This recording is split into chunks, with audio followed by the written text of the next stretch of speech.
Welcome to Player Profiler Primetime News. I'm Grindberg, and always with me is Coach Retzlaff, and we're flipping the script tonight, and we're diving headfirst into the action. This episode isn't easing into anything. We're starting out with our combat zone, where we will go head-to-head on two of the most polarizing wide receivers out there and their second-year wide receivers, and we got a heated debate on this crucial fantasy insight that you're going to want to stick around for. And we've also got the news on Dak Prescott, Derek Carr's injury, Joe Flacco's future, and a bunch of eye-popping rookie visits.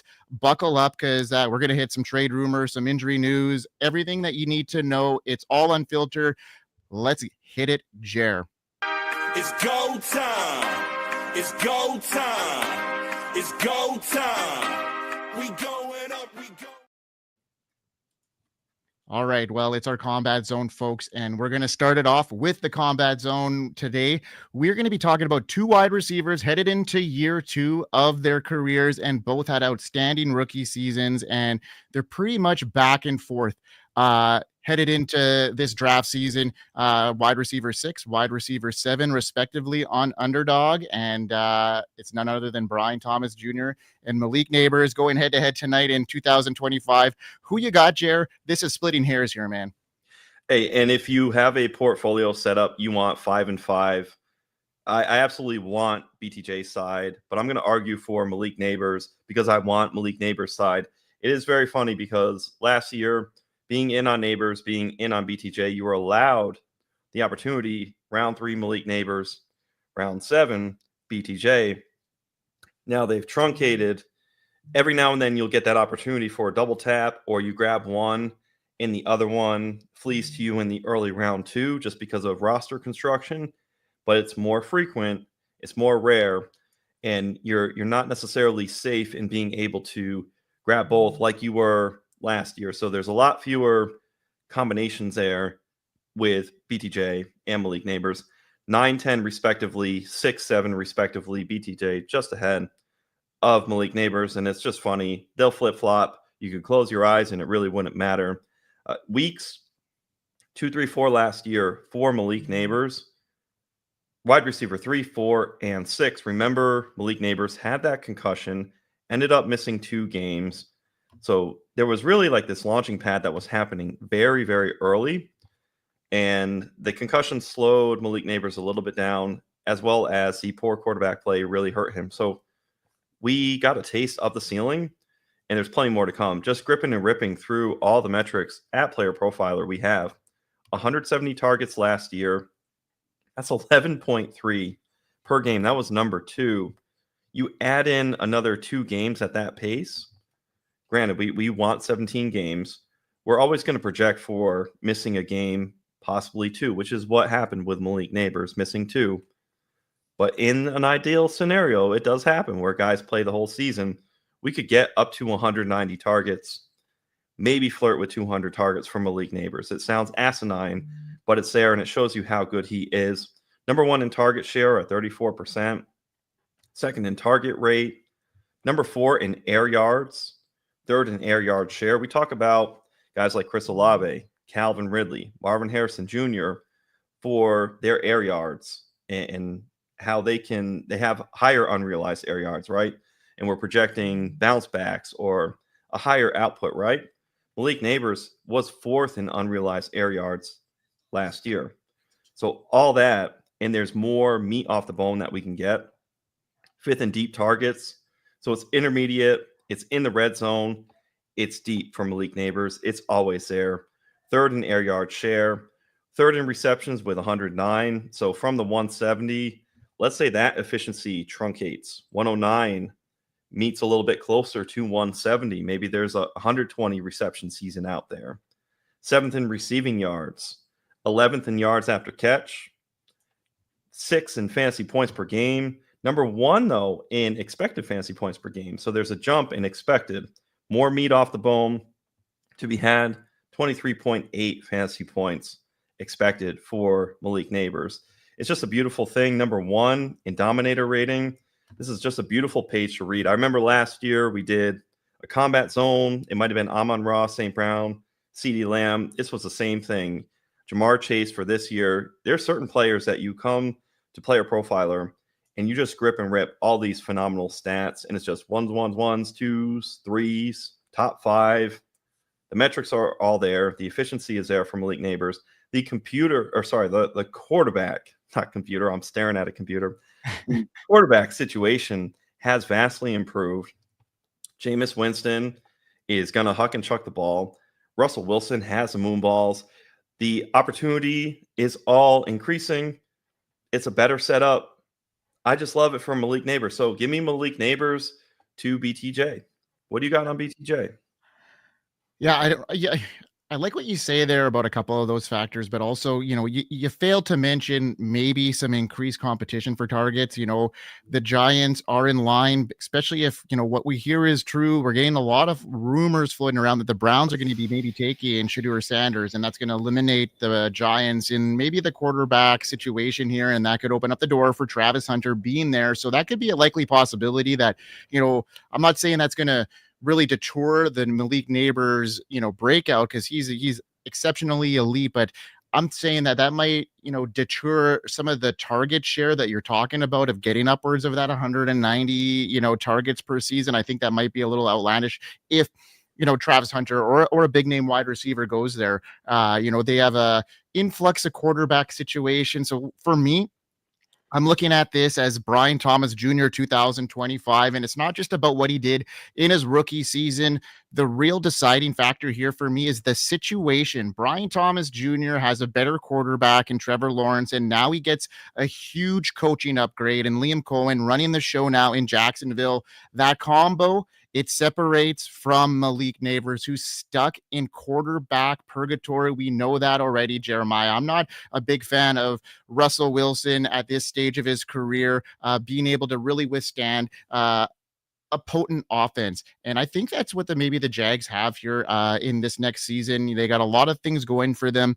If, Jameis Winston can get into the lineup, then, wheels up for Malik Neighbors. But, that kind of put a block to things when they brought in Russell Wilson. I think that he's going to be the starter, obviously. And now we got to talk about the production that Brian Thomas Jr. has proven in his first year as a wide receiver in the league. He was a wide receiver 1. He finished his rookie season as wide receiver 4 and wide receiver 9 in points per game, even before the Jags offense got a real coordinator. In his final 7 games with Mac Jones throwing him the ball, he averaged 18 plus half PPR points per game and 19 and a half expected fantasy points, a massive 31% target share, and nearly 100 yards per game. That's elite usage. And now you add a coach like Liam Cohen, and who knows how to create efficiency and wide receiver schemes.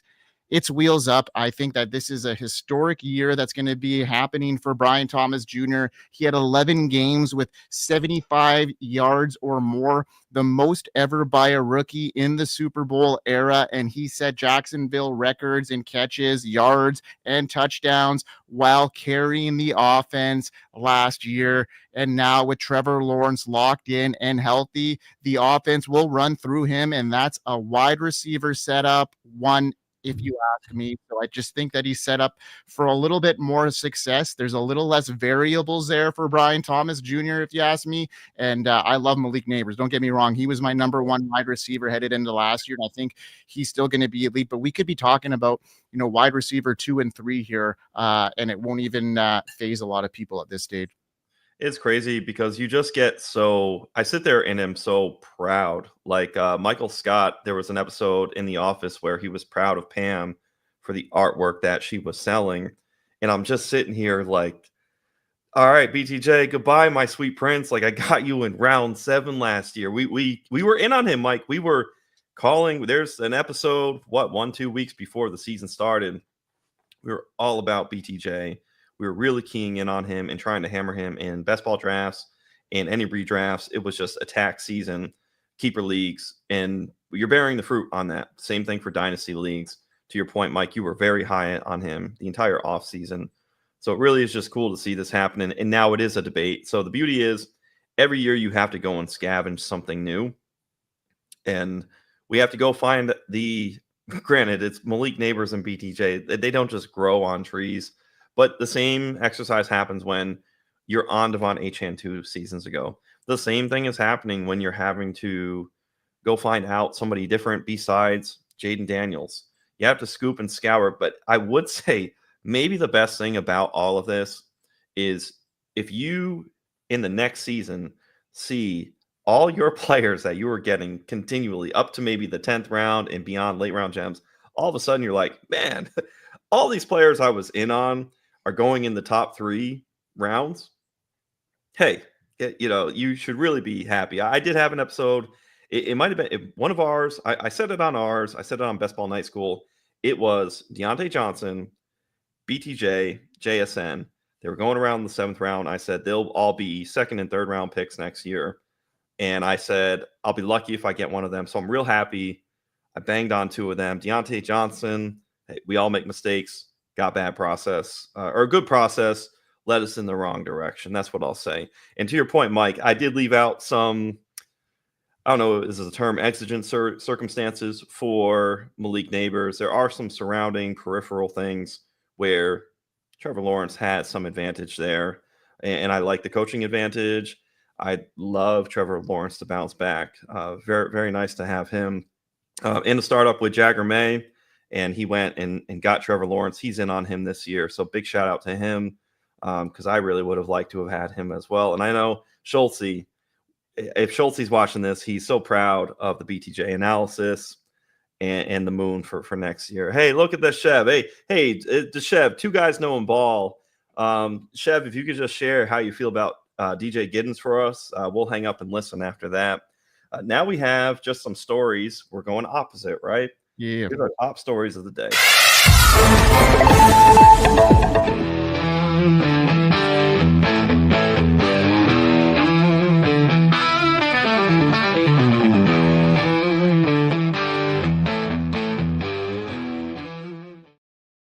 All right, Jer, you got a little bit of news to talk about. We're going to do some quick hitters here, and we're going to start with what is going on with TreVeyon Henderson and his rookie visits. I'm interested. I'm really high on him. I have him, pretty boldly as my running back too for a number of reasons, and I'm excited to hear about his visits. What's going on, man? Hey, it's funny. I was kind of like fixing my nose. I'm like, hey, don't ban this celebration, NFL. Hey, I'm not trying to get a fine here at Player Profiler.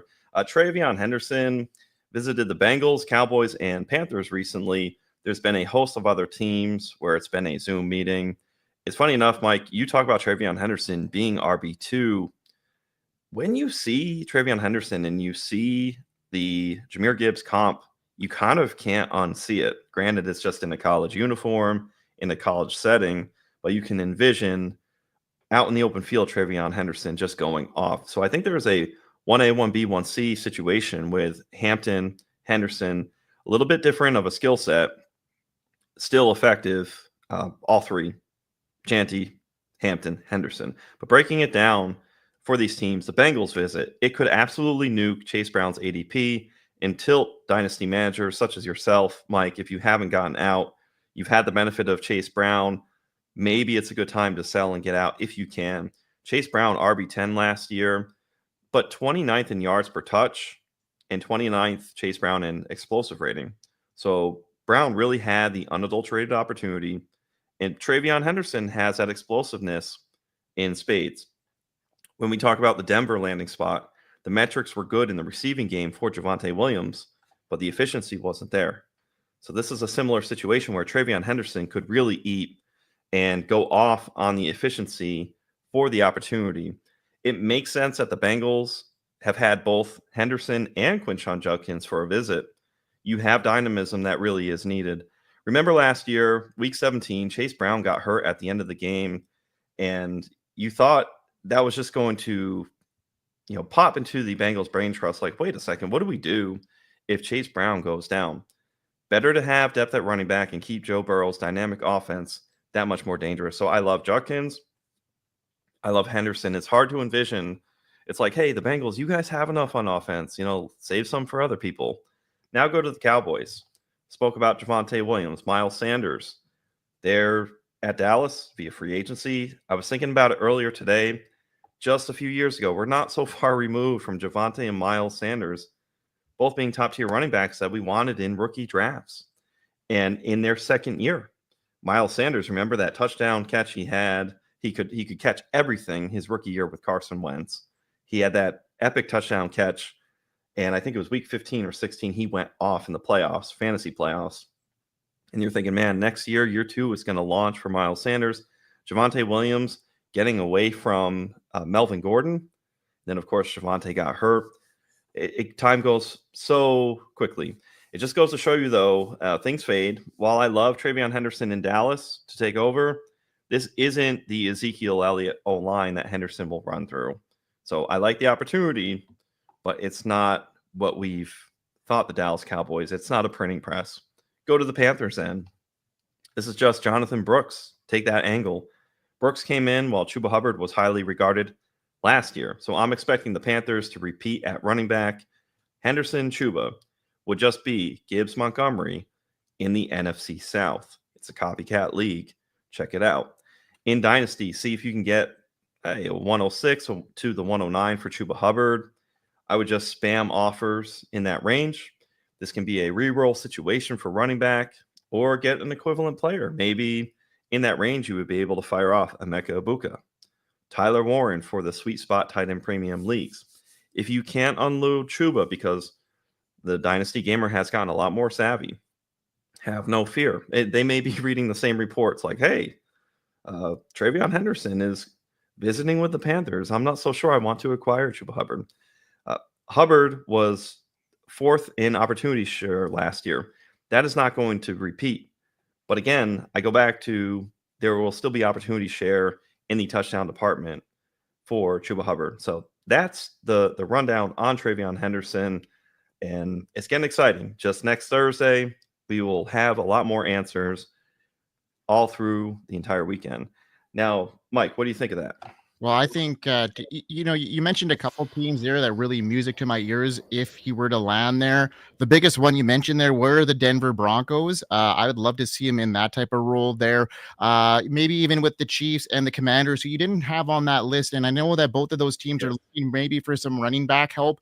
And I think that, those landing spots would be very fruitful for Travion Henderson. He could really skyrocket. The Broncos being one, they have a revamped offense that could really unleash his dual threat ability, while the Chiefs also, they are in need of a dynamic running back to complement Mahomes. So a lot of situations here that could be really unfolding. The Commanders, another one, a solid offensive line who could give him a featured role that could be really relied upon both as a rusher and a receiver. We know that Henderson thrives in the passing game as well. But he also has had 0 fumbles in 667 offensive touches. He had that 1 fumble in total in his college career. So exceptional ball security, 6.4 yards per carry, which is great in his last season. He had a role that was a little bit more diminished because they were preserving him. And I think it's going to be the very similar type of role he's going to have in the NFL, which is going to preserve him a little bit longer, in my opinion, than some of these other running backs that are the bigger body ones that are going to, hit the line with a lot more force and probably go through a little bit more, bumps and bruises throughout their career. So a reason why I like Henderson is he's got that explosive play making ability. He's great in pass protection, very few fumbles, and won't see the field as often too. So that's going to preserve him longer term. And I think he's going to be on the field, as that workhorse back when needed. And I don't think he's going to be needed all that much. So I love him as a prospect. And if he gets that first round draft capital, man, give me some Travion Henderson all over. Now, let's move on to Dak Prescott. Hold on. We got one comment. Sorry.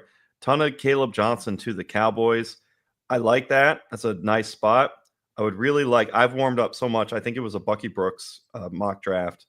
Cleveland Browns, unadulterated opportunity there.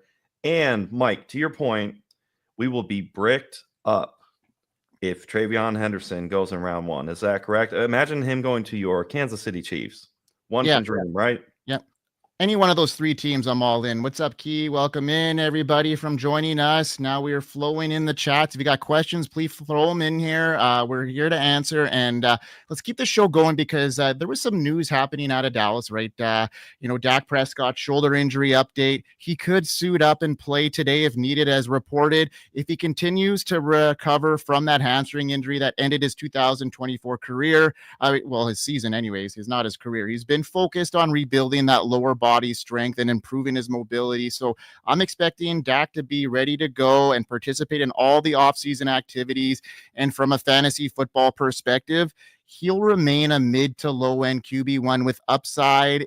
If everything clips. The Cowboys, their offense is under new leadership with Brian Schottenheimer, and it adds an element of unpredictability. Prescott's reduced rushing output in 2024, his, especially with that ankle injury, and may continue in 2025. I just think that his dual threat, upside now has been diminished, and with a fully healthy himself and with CeeDee Lamb, he's always going to have those spike weeks. And with the restructured, contract creating space, it might add some more support around him. It'll be interesting to see what the Cowboys do in the draft here, Jeremiah. And it'll be interesting to see from that. Now let's hear from the Podfather and one of our ads. Let's go. Oh, the Breakout Finder is live. That's right. A lot of breakout models out there, but we started it all. The best and brightest minds coming up with the definitive breakout probabilities for running backs, wide receivers in this rookie class. It's $5 to download the wide receiver breakouts, the running back breakouts, but also proprietary stats available only on the Breakout Finder, including dynamic score for wide receivers, teammate score, level of competition. You can access the full stat database, plus many advanced metrics from Player Profiler, all there, right there on your phone, in the App Store, on Google Play. And that 2025 class is live. Is it ever? Okay, Jeremiah. Now, the Cleveland Browns, they may not be the top choice for Shedeur Sanders, from what I hear. What do you got? So a little bit of word coming out, rumblings. It's back and forth season, gaslighting season, lying season, anything, right? Until the actual NFL draft hits. I wrote this blurb for the news desk. The main narrative really that has been coming out, Louis Riddick reporting Shedeur Sanders would be okay with not being selected by the Browns. It's like I wouldn't mind not going to work on a Friday per se. Riddick mentioned the Raiders at 6, the Saints at 9, and the Steelers at 21 as good pairings. Riddick and Deion Sanders are tight. I imagine Riddick in conversation with Deion, Shedeur, everyone, Team Sanders, that Riddick picked up on the exact sentiments that Shedeur has. Browns fans, they've got jerseys, 20-plus quarterbacks from the last 20-plus years on the back of their jerseys. Baker Mayfield, thriving in Tampa Bay. The Browns are adept at messing up quarterback development. This isn't per se Shedeur Sanders being a diva. To me, it's a calculated way to put feelers out. Sanders doesn't have the leverage from the fact that any team can select him, right? But given the way it is leaked that Shedeur and company feel, if you're the Browns, do you really want someone who doesn't want to be there? Granted, this could actually just go into the Browns player evaluation of, hey, we want Travis Hunter. We don't care. And then full stop, there isn't even Shedeur Sanders.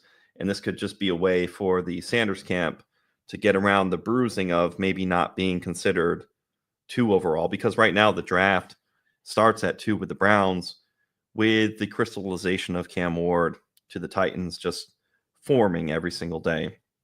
John Elway, though, Eli Manning, they pulled outright.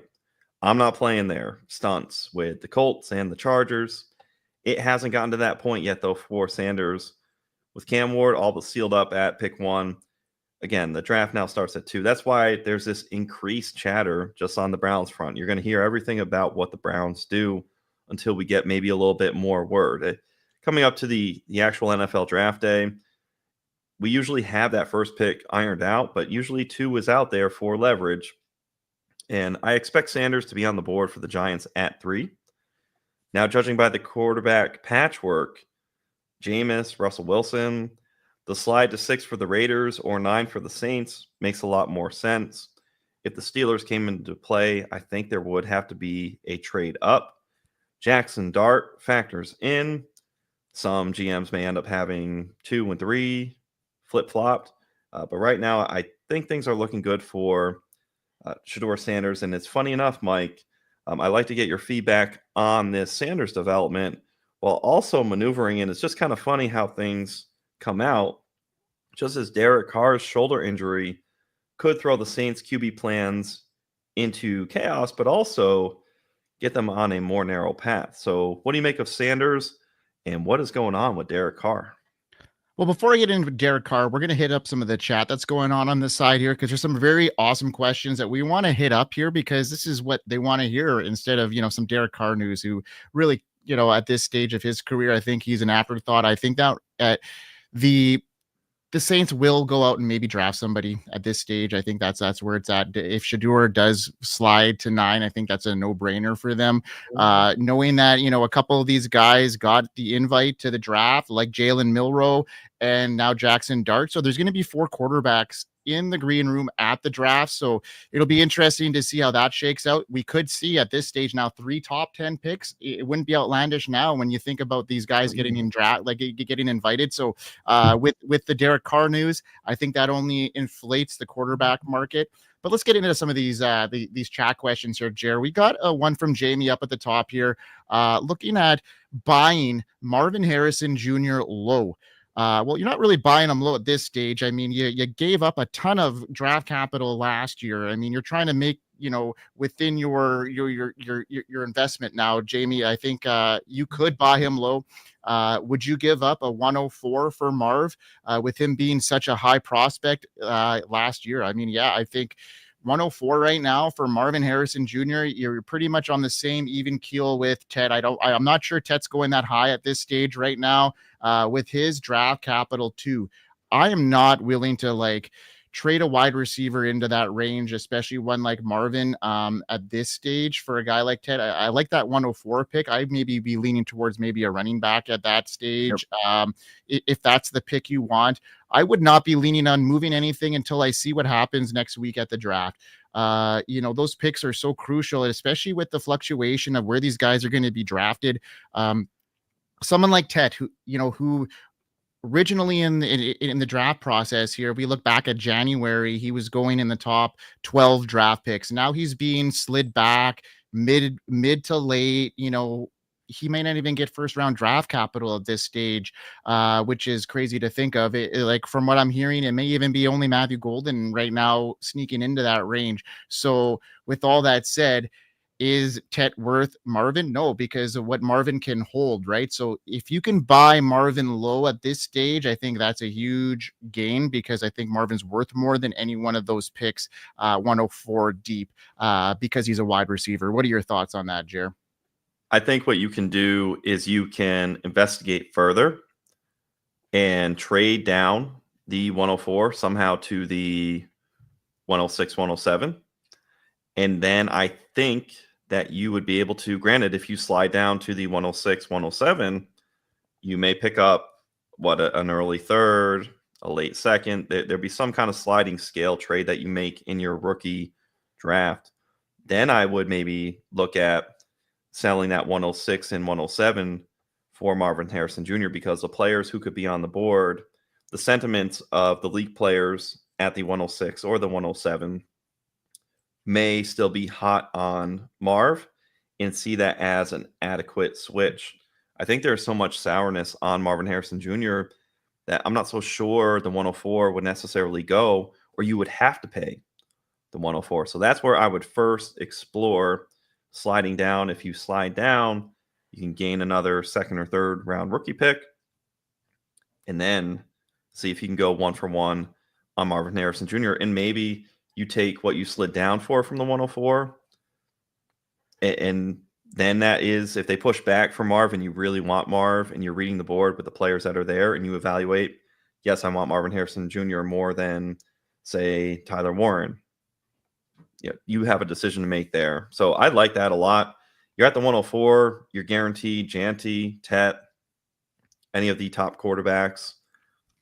Yeah, it's a good spot to be. And I wouldn't necessarily give up 104 for Marv, only because I think market dictates that you can shift. So try that. Thank you, man. Thank you. Men don't get compliments, man. So I appreciate that a lot. There you go, buddy. Yeah. Appreciate it. All right, let's move on. We got about 5 more minutes here before we'll wrap up the show here, Jared. We maybe get 2 more news items out of the way. Sure. I'm gonna head into let's talk about Caleb Johnson, because you mentioned him earlier in the show, and he visited the Bengals. I like that situation. I think, that the pre-draft schedule, all these things happening around Caleb Johnson, he kind of slid out of, a lot of people's top 5 because of how he tested at the combine, and, fell out of favor. But, when before the combine, he was getting a lot of steam. Some people even had him upwards of their running back too. He had a great season at Iowa. Like, there's a lot of things working for Caleb Johnson. And if he gets the right landing spot, just like any of these guys, it's going to be wheels up. The Bengals, great landing spot for Caleb Johnson. A couple other places I'd like to see him, potentially go to, or the Giants could be in the meetings as well. They were in the situation room here, but he could be a day 2 pick in that range between round 2 and 3. And with the Bengals holding the 49 and 81, he could very well be on their radar. And for fantasy gamers, Johnson's visit to Cincinnati is pretty notable. The Bengals have already hosted, you mentioned earlier in the show, Henderson. They've also hosted Quinshon Judkins. So they're looking like the story here is where the Bengals are going to be drafted. And at this stage here, it looks like Chase Brown's, hold on that number 1 running back position there in Cincinnati is kind of fading away. He may just be a complimentary piece if anything happens here. Now, let's get into this other question here. We got any chance that Charbonnet or Tank take over their respective backfields? That's a great question. And I'm going to talk about Tank and Etienne, because I'm a little bit higher on Etienne this year than I was. He's a guy that I have a love-hate relationship with. 2 years ago, I was fading him because of Tank Bigsby.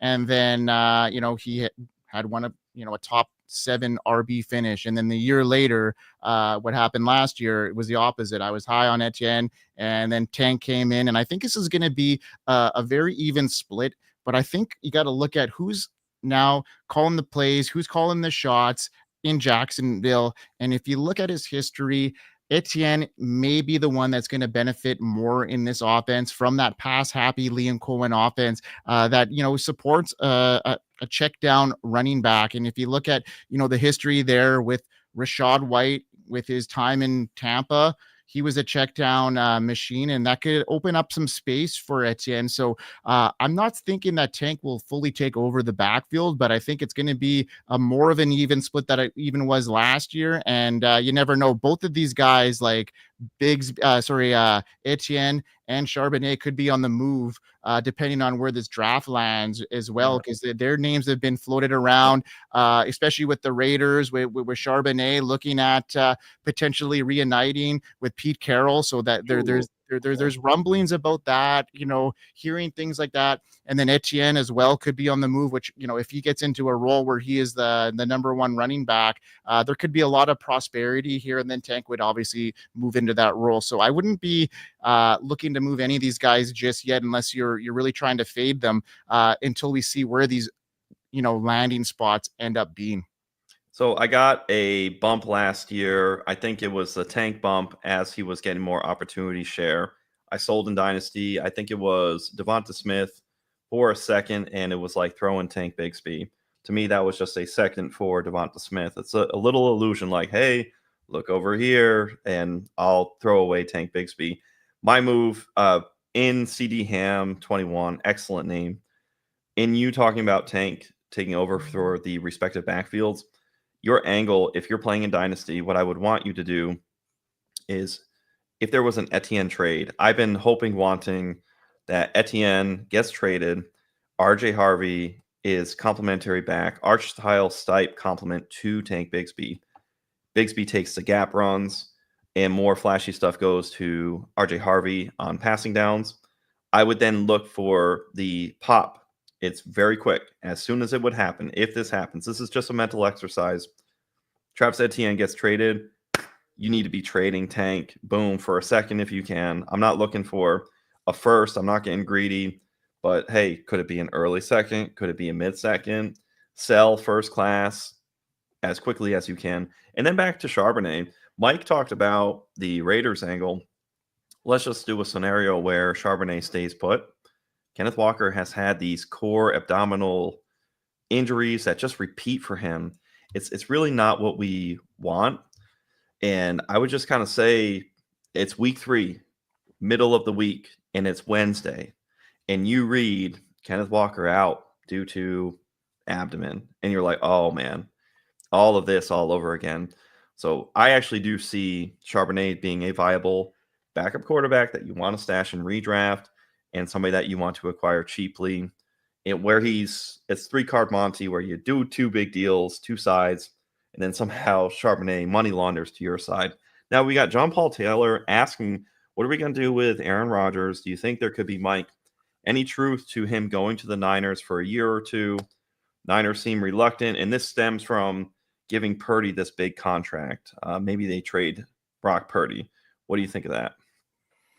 No, I don't think with how destitute the quarterback market is in this draft class. We're talking about Jalen Milroe and Jackson Dart getting the green room seats that they probably would not have even been in the top 7 last year in the conversation, right, with the quarterbacks. And a guy like Brock Purdy, who's a proven leader, a proven he's got proven success with Shanahan, and I think Shanahan loves him. I just think that this situation is going to play itself out. They're waiting to see what some of these other contracts they might have to pay out, and then I think Purdy will make bank. He makes smart decisions. He's got really good statistics, as far as drop back rates and success that way. He's one of the most efficient quarterbacks in the league. I know there's a lot of design plays. He's got Christian McCaffrey in his backfield, but he was missing McCaffrey for a big chunk of last year, and his efficiency was still okay. So you bring McCaffrey back in there, and I think you got a really good, steady, quarterback, low-end quarterback 1 upside, and on a week-to-week basis, and you'll probably get him at a quarterback 2 price on anywhere you draft at this stage.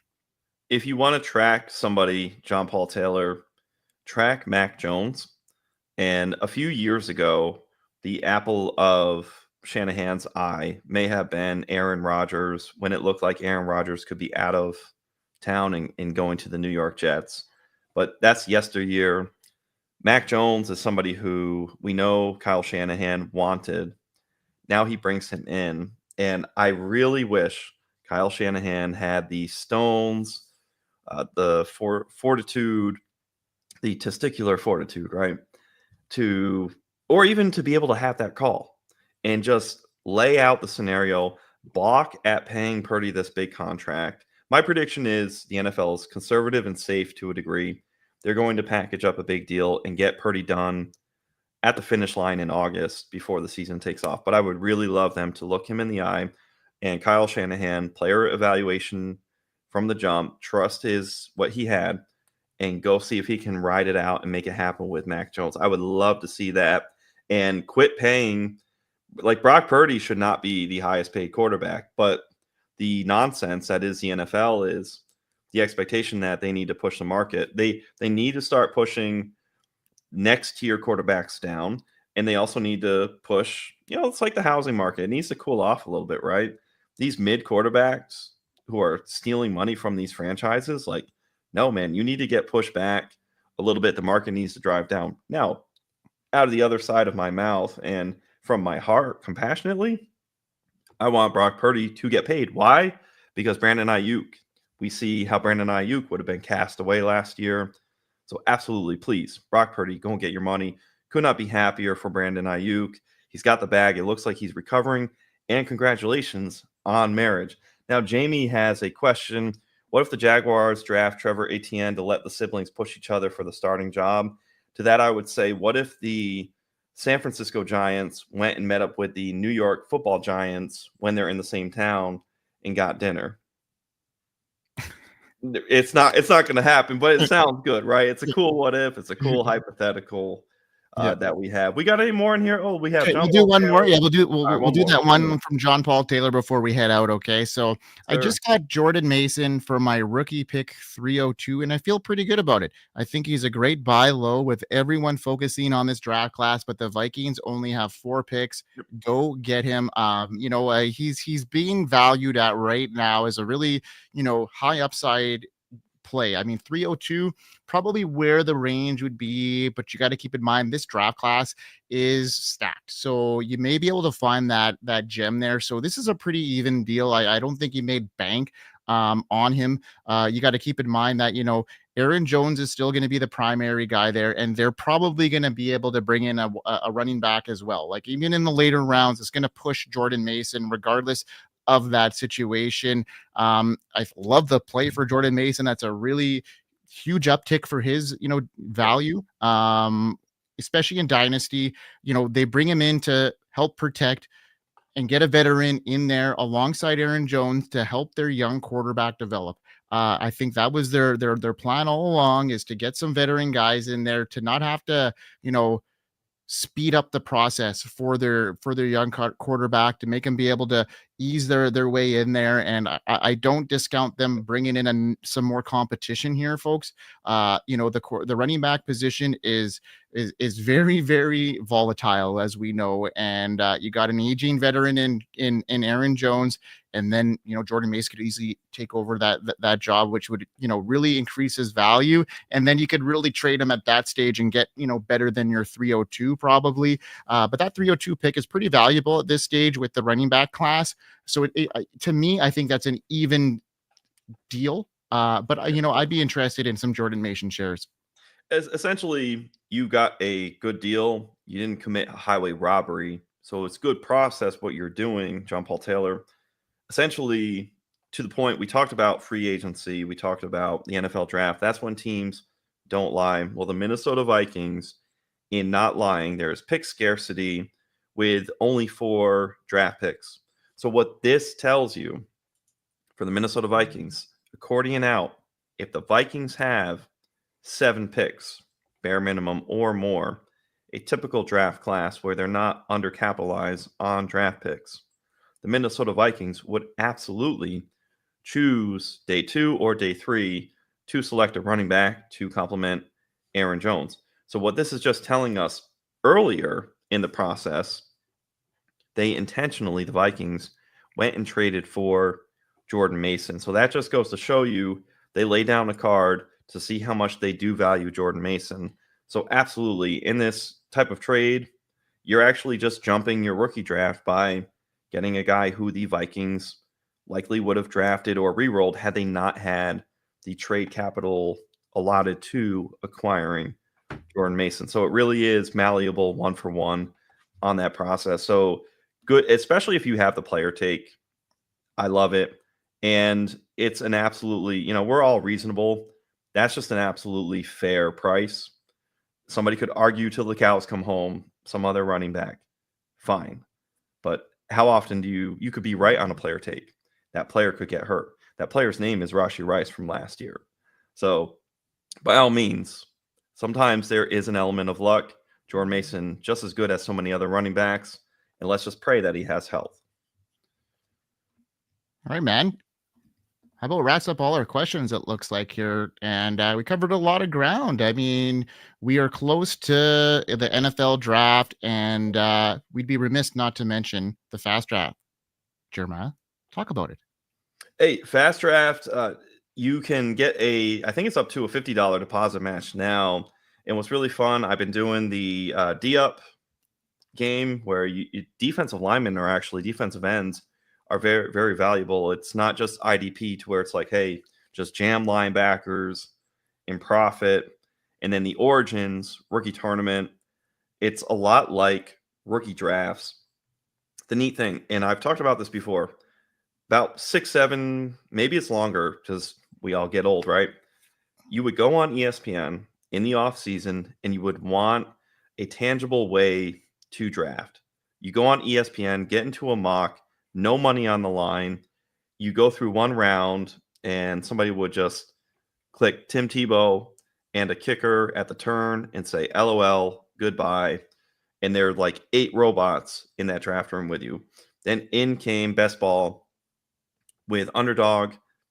My God, you have a $3 tournament and people are sniping each other like crazy. It is sharp. And here with rookies, this is a need. This is a vacuum that's out there that Fast Draft provides. I was talking to Matt Kelly about this recently.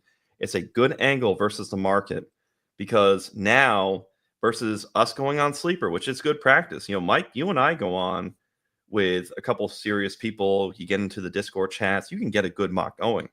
But man, you put $10 on it, and then it's just sharper competition that is offered there. So if you're wanting to scratch that itch and get sharper ADP for rookie drafts and how your rookie mock will go, I would encourage you to go to that Origins. I almost said Oregon. The Origins tournament. Go to Oregon too, okay? Hopefully Fast Draft is there as well. But go into that Origins tournament, and you'll see how you get that, I guess the word, I don't know, neuroplasticity, the alacrity at being sharp on the ebbs and flows on, hey, this player goes, who's going to go next?